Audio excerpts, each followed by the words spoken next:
आज इस प्रकार से धीरे धीरे समय बीतती हुआ विश्वामित्र बड़ा ही परेशान थे राक्षस और दैत्यों से। एक बार प्रभु अयोध्या में विश्वामित्र आए भगवान राम लक्ष्मण को लेने के लिए, अपना कार्य सिद्ध करने के लिए।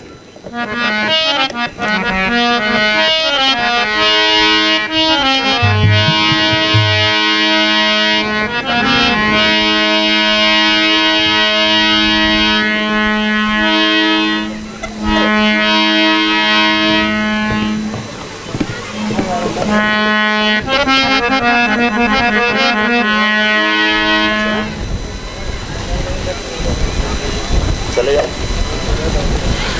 और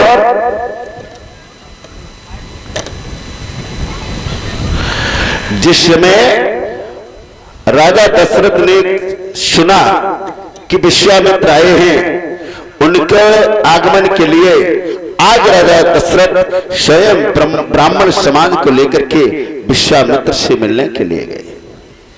उनको लिवा करके आज राजा दशरथ ने आदंड प्रणाम किया, आसन बिठा लाया, उनके चरण पखारे, उनकी पूजा विधिवत की और सुंदर सुंदर भोजन विश्वामित्र मुनि को करवाए। आज तभी चारों भाई राम लक्ष्मण जिस समय आए, गुरु विश्वामित्र के चरणों में प्रणाम किया। विश्वामित्र महात्मा ने जिस समय भगवान राम को देखा तो आज अपने शरीर की शुद्ध बुद्ध खो बैठे, बड़ा ही प्रसन्न हुए। जिस प्रकार से एक चकोर चंद्रमा को दिखता है, इसी प्रकार से गुरु वशिष्ठ आज भगवान राम की सूरत को देख रहे हैं। धन्य हो गया जीवन। आज विश्वामित्र भगवान राम की सूरत को देखते हैं। और तभी उसी प्रांत में राजा दशरथ ने पूछा, महाराज मैं तुमसे कुछ पूछना चाहता, आने का कारण क्या है आपका? आज विश्वामित्र ने कह दिया, आज मैं जो यज्ञ करता हूं, आज इतना दैत्य बढ़ गया है जिसके कारण महात्मा मुनि ब्राह्मण लोग परेशान हैं, यज्ञ के अनुष्ठान पूरे नहीं हो पा रहे हैं, इसलिए मैं राम के समेत उनके अनुज को लेने के लिए आया हूं। और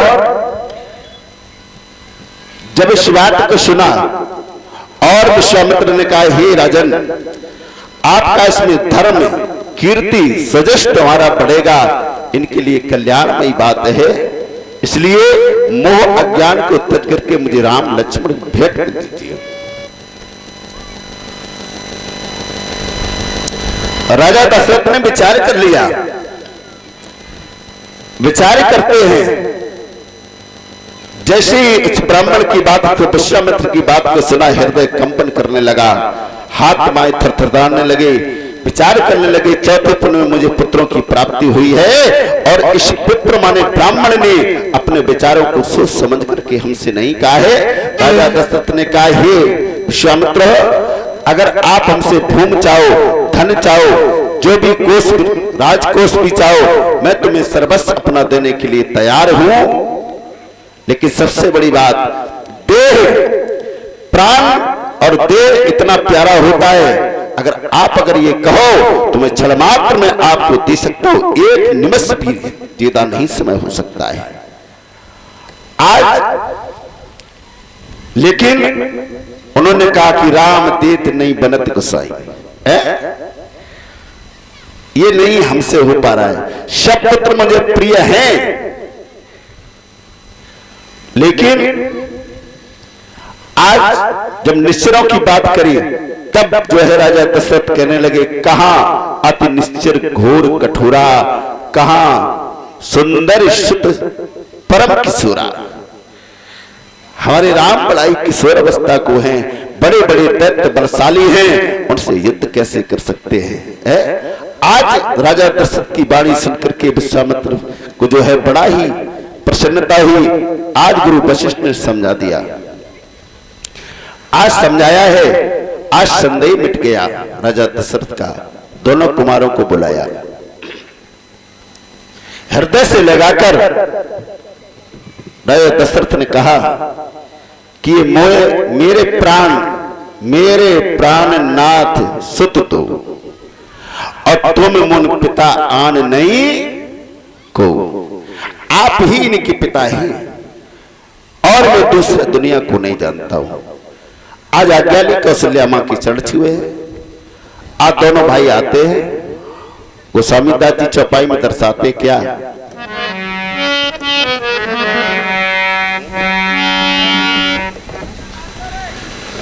आज विचार करना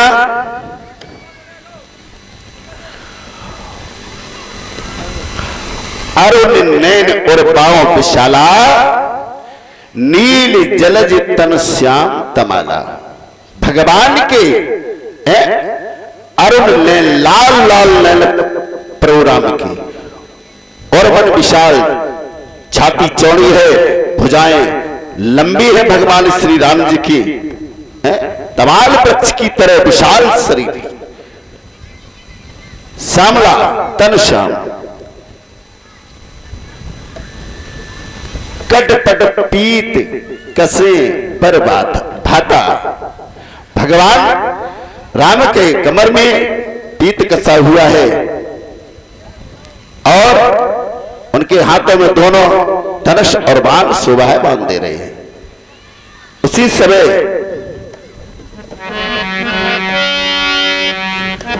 कि श्यामी गौरी सुंदर दो बाई,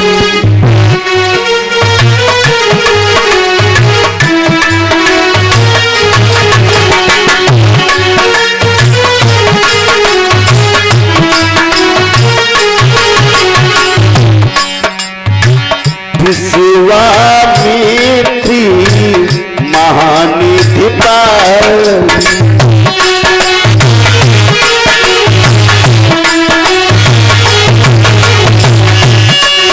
आज भगवान राम लक्ष्मण को लेकर जिस समय चले हैं, धीरज धर रघुनाथ बुला त्रिलोकीनाथ, और कौशिक मुनि के हाथ में दिए लाल के।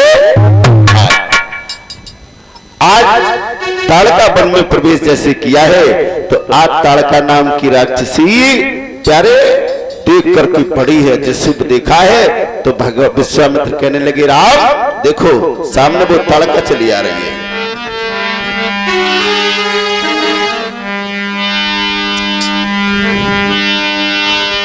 कि कौशिक बोली राघव देखो, घोर पापनी ताड़का आ रही है,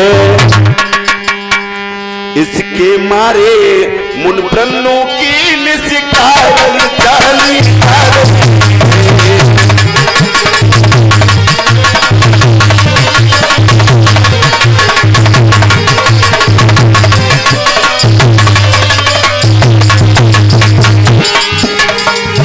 इसके कारण मुन ब्रह्मों की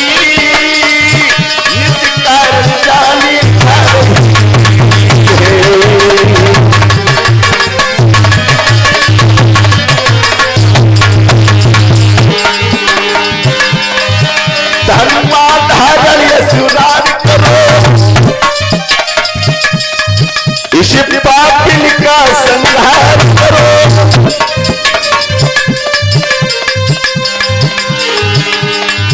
मुन वृंदों के रखवार बढ़ो, इस पापिन का संहार।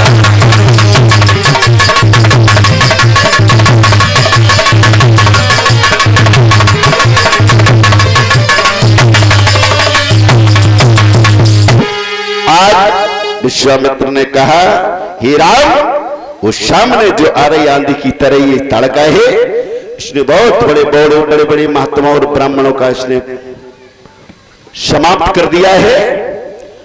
आज भगवान राम ने धनुष पर बाण रखा और एक ही बाण से ताड़का के मस्तक पर प्रहार किया।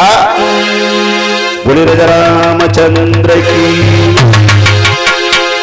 ताड़का का वध कर दिया प्रभु ने। आज चलते चलते महाराज आश्रम पर पहुंचे हैं। रात्रि बेला में विश्राम किया प्रभु ने। प्रातः ही कहा प्रभु ने मुझसे, अब निर्भय यज्ञ कीजिएगा एवं उसकी रखवाली का दोनों को भार दीजिएगा। राम ने कहा, कि अब आप जो है यज्ञ निर्भय होकर करें। आज महात्मा ब्राह्मणों के साथ में जिस समय विश्वामित्र ने यज्ञ प्रारंभ किया और स्वा स्वा की जैसी आवाज आई और जो ही हवन की खुशबू उड़ी, सोई स्वभाव मारी आकर के चारों तरफ मुस्कुराने लगे। भगवान को देखा, हाथ में धनुष, बड़ा सुंदर सूरत है, मनोहर। आज भगवान की सूरत को देख करके मुस्कुराने लगे। वो भगवान ने बिना फलका ही बाण मार दिया स्वभाव को। एक बाण मारा मारीच को तो 100 योजन सागर पार फेंक दिया। जाओ चले जाओ, 100 योजन सागर पार कर दिया बिना फलका बाण मारा भगवान राम ने। और दूसरे बाण से स्वभाव को भगवान ने मार दिया। इधर जो है लक्ष्मण ने जितना खलदल था सारा का सारा समाप्त पार कर दिया। कुछ दिन के बाद में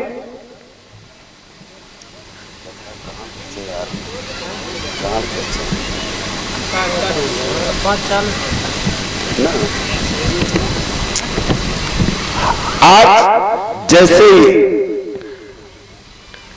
इधर एक दिन सुखदेव जी कहते राजा परीक्षित, एक दिन जनकपुरी में धनुष रखा था। किसी कारणवश जानकी जी ने उस धनुष को उठा करके दूसरी जगह पर रख दिया। इतना विशाल धनुष था, राजा विदय ने जब देखा कि हमारी कन्या ने इस धनुष को उठा कर रख दिया तो इसके लिए वर कैसा होना चाहिए। और राजा जनक ने यह संकल्प कर लिया कि जो इस धनुष को तोड़ेगा वही जानकी के साथ विवाह करेगा। प्रतिज्ञा सरल हो गई।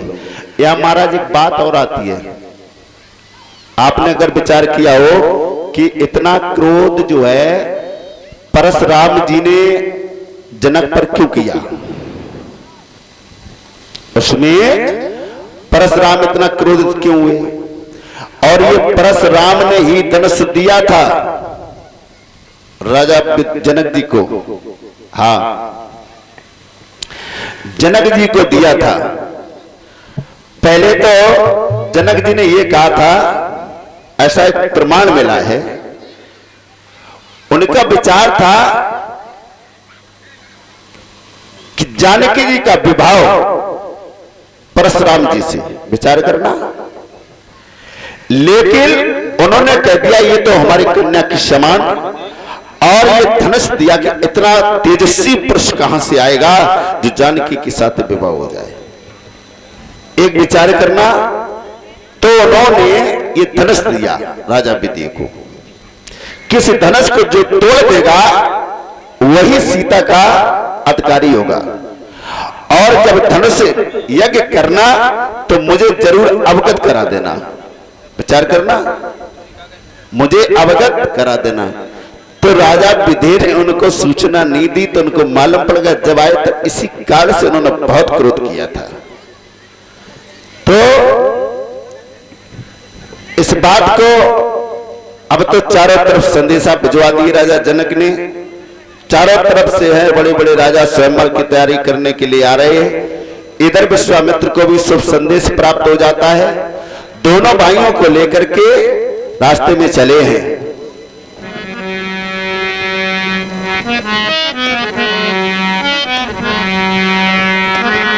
कि थोड़ा आगे बढ़कर देखा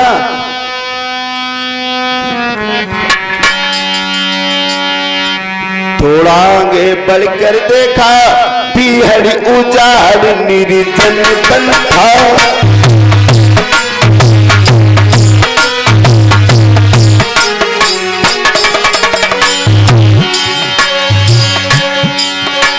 थोड़ा आगे बढ़कर देखा, पीहड़ी उजाड़ निर्जन बन था। पशु पक्षी नजर न आते थे,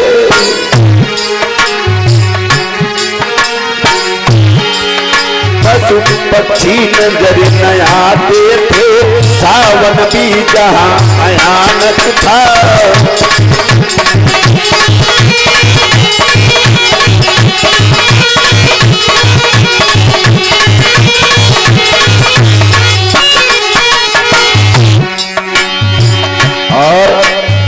भगवान रथ समय आगे बढ़े तो एक मिला है दंडक, जहां पस पक्षी कोई नजर नहीं आ रहा था।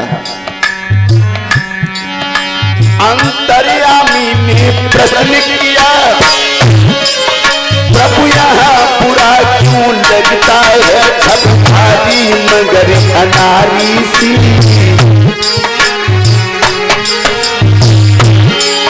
छठधारी मगर अनारी सी, ये सदा रूप नारी क्या है।